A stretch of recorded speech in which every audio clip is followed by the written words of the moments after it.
네, 오늘 2025년 3월 7일 금요 기도회 잠언 12장 9절에서 12절까지 말씀으로 부지런히 주를 섬기자는 제목을 붙여봤습니다.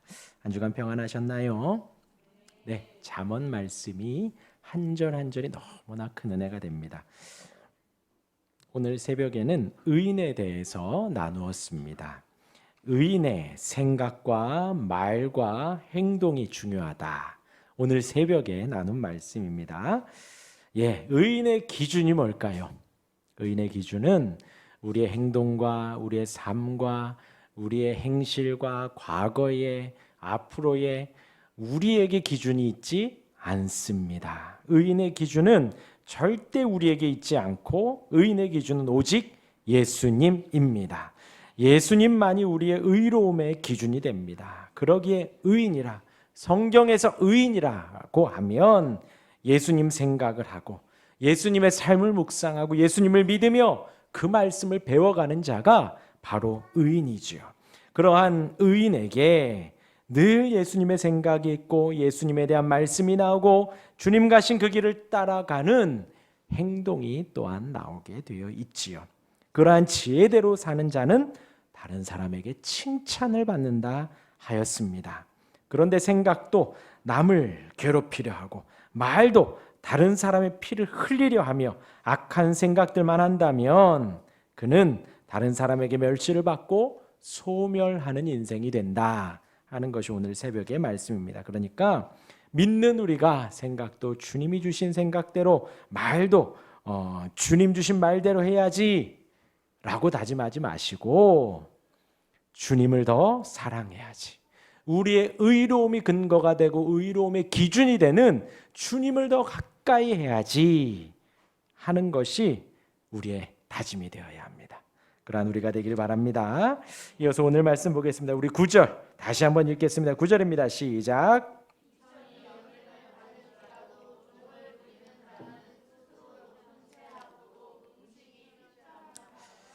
네, 약간 사람들한테 비천이 손가락질을 받아도 종을 부리는 자, 약간 부유하고 먹을 게 있는 사람을 말하죠. 그러한 사람은 스스로 높은 채 하고도 이렇게 고개 뻣뻣이 들고 어깨 막 힘 들어가고 하면서도 음식이 없는 것보다 뭐라고요?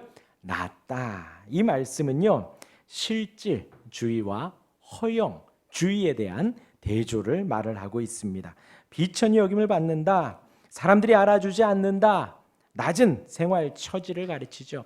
혹 우리 사회에서 별로 사람들이 지지하지 않는 일을 한다거나, 혹은 사람들이 좀 인상 찌푸리는 일들을 좀 한다거나, 혹은 일을 하고 나면 좀 악취가 나고, 일을 하고 나면 땡볕에서 일을 하고 좀 사람들이 별로 안 좋아하는 그러한 일들을 할지라도 먹을 게 있으면 된다는 거예요. 그런데 괜히 스스로 높은 채 하고 명예를 중시 여기고, 물론 우리가 예수를 믿으며 하나님의 영광을 쫓으면서 궁핍하게 살 수는 있습니다. 주님의 영광을 위해서 우리가 스스로 궁핍하게 되기도 하고 스스로 조금 없게 살 수도 있지만 그것을 말하는 것이 아니지요. 무엇보다도 생활 먹고 사는 문제는 바닥인데 아무것도 없으면서 오로지 명예만, 오로지 자기 이름을 내는 일에만 현안이 된 사람들, 명예를 탐하는 것까지 그러지 말라는 거죠. 그렇지 말라는 거죠.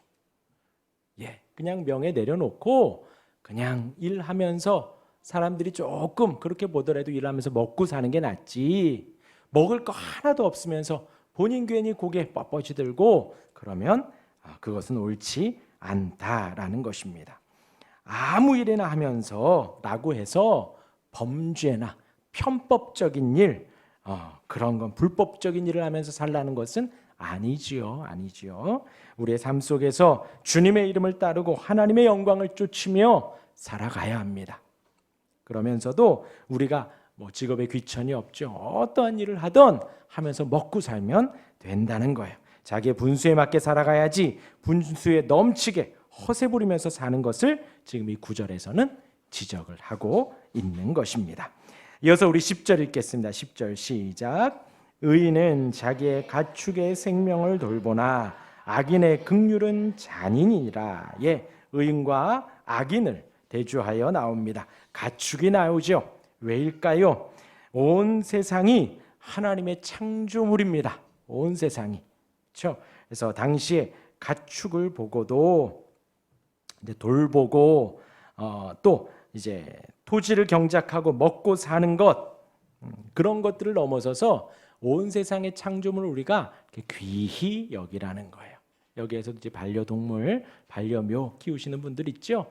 이렇게 귀하게 여기시는 것, 그것에 대한 하나님의 창조물이다라는 고백을 하는 거죠. 사람뿐만이 아니라 동물도 식물도 우리가 마구잡이로 훼손하면 안 된다는 것입니다. 여기에서의 말하는 것은요, 그 가축을 생명처럼 돌보면서 그런 사람은 사람에게도 잘한다는 거예요. 사람에게도. 그런 흐름입니다. 아시겠죠? 짐승의 전반적인 상황을 잘 살피고 짐승이 고통스럽거나 그런 것들, 마시고 쉴 것에 대해서 세심하게 배려하는 사람이 사람도 소중하게 돌볼 수 있다라는 것입니다. 아시겠죠? 예, 거기까지만 하시면 됩니다. 동물이 우상이 되면 안 되겠죠. 동물이 고선만 잘 지키시면 되되 하나님이 허락하신 모든 동물들 또 식물들 우리가 잘 보살펴야 하지요. 예, 왜냐하면요, 이제 출애굽기 10장 20절에도 일곱째 날은 내 하나님 여호와의 안식일이니 너나 내 아들이나 내 딸들이나 내 남종이나 내 여종이나 내 가축이나 내 문 안에 머무는 객이라도 아무 일도 하지 마라. 동물도 잘 돌보라는 것입니다. 하나님의 명령이라는 거죠. 안식일에도 짐승들을 쉬게 했습니다. 그런데 반대로 악인의 긍휼은 잔인이니라 했습니다. 긍휼이라고 하면요, 강자가 약자에게 베푸는 가장 깊은 사랑입니다. 이렇게 베풀어 주고 돌보아 주고, 이 긍휼이라는 단어 하면 우리가 눈물이 주르륵 나죠. 주님의 긍휼을 우리가 입었지요. 하나님이 우리를 긍휼히 여기시지요. 너무나도 좋은 단어인데 하나님의 긍휼을 우리가 찬양하고 높이죠. 그런데 그 긍휼이라는 단어를 악한 자가 품게 되었을 때에는 잔인이라는 단어로 변한다는 것입니다. 동물을 생각하고 사람을 생각한다고 하지만 자기의 욕심만 채우는 거예요. 내가 좋아하니까 너도 이거 먹어, 많이 먹어, 막. 그러면 안 된다는 거죠. 간교하게 그 동물을 위하고 그 사람을 위한다고 하지만 막 강요하고 긍휼을 빙자하여서 긍휼로 포장해서 막 자기 멋대로 하는 것은 탐욕을 채우는 것밖에는 안 된다라는 것입니다. 그러하기에 악인의 긍휼은 잔인이다. 예, 여러분 성경에서 의인, 악인 하면 기준은 뭐라고요? 예수 그리스도예요. 예수 그리스도. 우리 이어서 17절 보겠습니다. 17절 같이 읽겠습니다. 시작. 자기의 토지를 경작하는 자는 먹을 것이 많거니와 방탕한 것을 따르는 자는 지혜가 없느니라. 예, 10절과 이어서 볼 수가 있죠. 의인은 토지를 경작하죠. 부지런히 자신의 할 일들을 하루하루 해갑니다. 부지런히 주를 섬기듯 그랬죠. 의인의 기준은 주를 섬기는 자입니다. 예수 그리스도입니다. 그렇게 예수님이 나의 구주가 되어서 부지런히 내가 주를 섬기듯 의인은 부지런히 토지를 경작합니다. 맡은 바일을 부지런히 해내는 거예요. 잠언은 계속해서 부지런할 것을 말합니다. 게으른 자여 누구한테 배우라고요? 개미에게 가서 배우라고요. 개미에게. 개미는 여름에 막 준비해서 추수 때에 양식을 모은다고 하잖아요. 그러면서 그 말씀 개미에게 배우라. 그 다음이 뭐라 그러냐면 잠언서 6장 9절에요. 게으른 자여 내가 어느 때까지 눕겠느냐? 내가 어느 때에 잠이 깨어 일어나겠느냐? 언제까지 자고 언제 일어나겠냐? 게으른 자여. 그러고 있는 거예요. 10절 뭐라고요? 시작.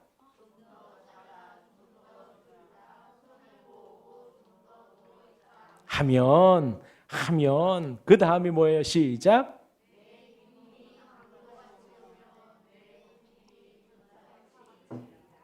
예, 잘 잠언이 우리에게 주는 말이에요. 우리가 부지런히 주를 섬기듯 부지런히 맡은 일에 열심히 하는 것입니다. 열심히.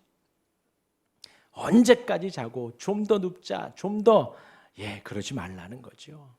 일어나서 주를 섬기고 일어나서 주님께 나아가는 거예요. 그러면 빈궁이 강도같이 오고 곤핍이 군사같이 이리라 막 파도처럼 밀려오는 거예요.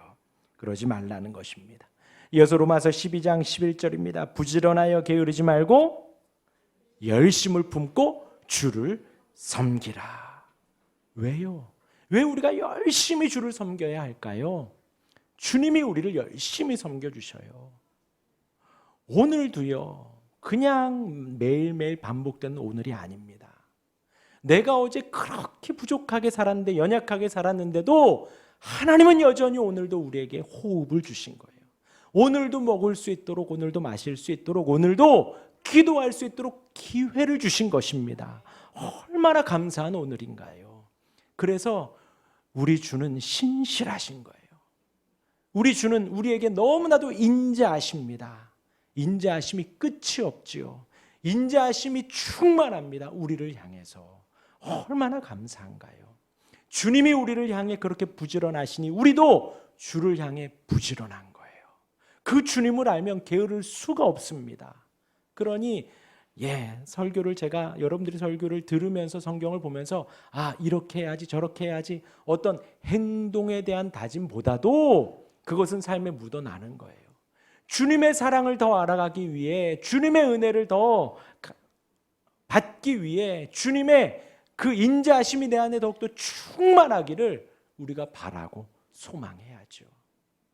오늘 새벽에 잠깐 말씀드린 것 같아요. 이제 지난주 월요일 날 화요일 날 목사님을 만났습니다. 이제 목사님들 한 80여 명 만났는데요. 제 옆에 앉으셨던 나이 많은 목사님이 식사를 다 하시더니 주머니에서 딱 꺼내요. 뭘까요? 비타민 3000. 그러면서 딱 드시는 거예요. 그래서 드시는군요. 저는 2000 먹습니다. 그냥 그랬더니 갑자기 그분 제 손을 딱 잡더니 젊을 때 지켜야 된대요.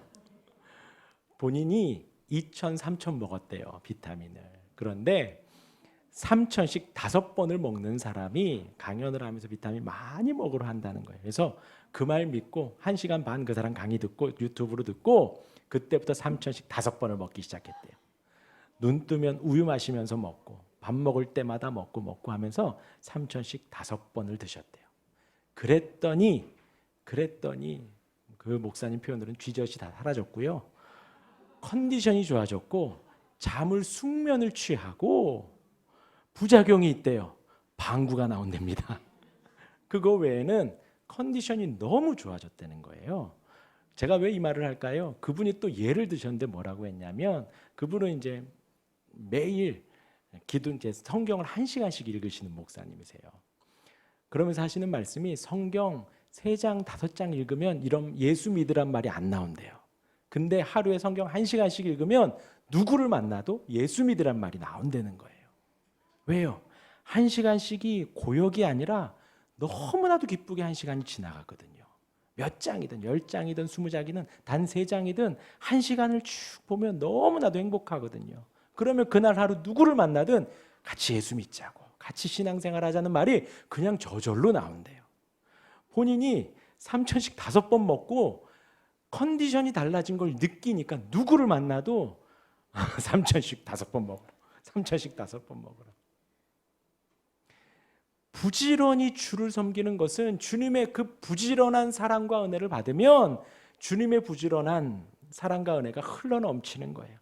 주님의 은혜를 알면 우리도 주님 앞에 더 열심히 주를 섬겨야지, 더 열심히 주님을 사랑해야지 하는 것이 그냥 저절로 묻어나는 것입니다. 나태할 수가 없지요. 방탕할 수가 없지요. 그러하게 자기의 토지를 경작하는 자는 먹을 것이 많거니와 방탕한 것을 따르는 자, 방탕하다라는 것은 속이 텅 비었다라는 거예요. 텅 비었다. 의미가 없다는 거지요. 아무것도 아닌 헛된 것을 쫓는 것이 바로 방탕이에요. 방탕이에요. 그냥 단순히 아까 좀 더 눕자, 좀 더 자자, 그냥 계속 시간을 허비하는 거잖아요. 그러니까 방탕이에요. 그러나 막 열심히 해요. 열심히는 하지만 그 끝이 속이 빈 아무것도 아니면 그것 또한도 방탕이라는 것이지요. 헛된 것을 쫓으며 헛된 것에 목숨을 건, 괜히 그것에 주군에 사네. 방탕입니다. 쓸모없는 것만 쫓습니다. 그런 사람은 뭐라고요?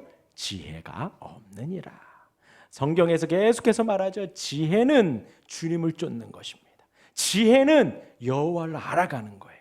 그것이 지혜입니다. 그 안에서 부지런하시길 바랍니다. 마지막 12절 읽겠습니다. 악인은 시작. 악인은 불의의 이익을 네. 또다시 악인과 의인에 대한 대조가 나오지요.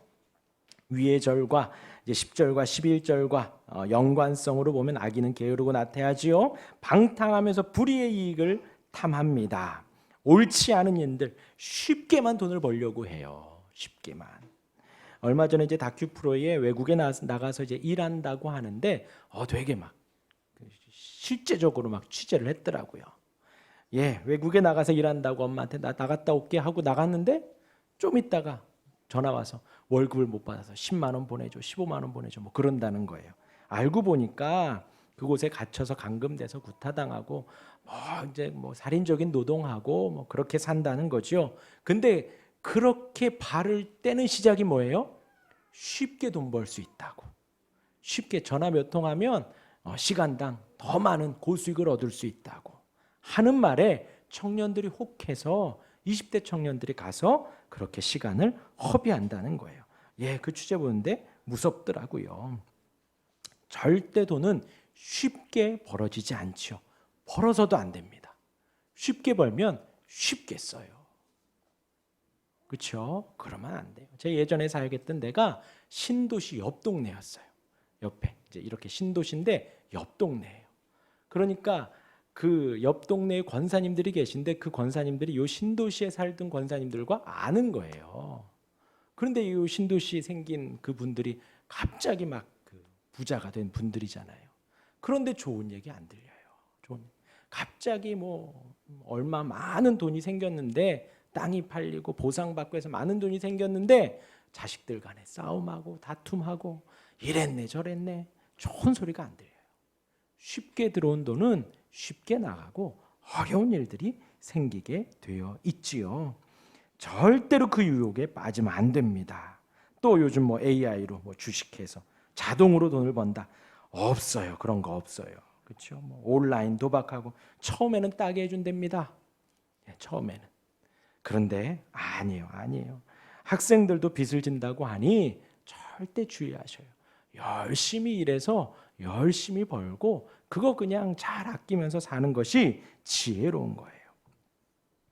혹 쉽게 돈 버는 방법 없고요. 혹 있다고 하더라도 그것이 불법이라면 편법이고 위법이라면 불의라면 과감하게 돌아설 수 있는 영광이 있어야겠습니다. 주의 영광을 위해서 우리가 의인이라고 하며 살아가는데 그런 불법과 편법과 불의에 대해서 우리가 저항하고 돌이킬 수 있어야겠지요. 악인은 불의의 이익을 탐하지 마십시오. 의인은 그 뿌리로 말미암아 결실하느니라. 그 뿌리가 어디 있는데요? 주님께 있습니다. 예수님이 우리의 반석이지요. 그 예수님의 이름 위에 우리의 신앙의 집이 지어질 때 파도가 치고 바람이 불고 태풍이 와도 넘어지지 않습니다. 그러나 모래성 우리가 모래로 지은 집은요 아무리 견고하게 짓고 아무리 아름답게 지어도 파도 한번 치면 그냥 무너질 수밖에 없지요. 의인은 그 뿌리가 주님께 있습니다. 주님은 공의입니다. 주님은 신실함과 성실하십니다. 그러하기에 우리에게 늘 성실하게 베푸시는 그 은혜 늘 기억하며 우리 또한도 신실하게 주님을 의지하기를 바랍니다. 주님을 의지하고 주님을 바라는 그 신앙이 뿌리로 말미암아 결실하게 됩니다. 열매가 나온다는 거죠. 어떤 열매가 나올까요? 성령의 열매가 나오는 거예요. 어떤 이 우리가 인생에서 좀 부유해지고 좀 건강해지고 조금 더 풍요로운 삶을 살 수 있지요. 그런 결과보다 우리의 하루하루의 삶에 주님을 따르며 살아가는, 주님을 더 사랑하고 주님을 잘 섬기고 오직 주만이 나의 반석이십니다, 나의 전부이십니다, 매일매일 그 주님을 향해 나아갈 때 우리의 삶의 모든 순간에 그 주님의 열매가 맺혀지게 돼 있지요. 가사일을 하며 밥을 먹으며 또 자식들과 배우자와 부모와 혹은 회사에서 만나는 사람들과 우리 안에 그 결실하는 열매가 날마다 맺혀지게 되어질 것입니다. 그 은혜가 가득한 우리가 되기를 주님의 이름으로 축원합니다. 아멘.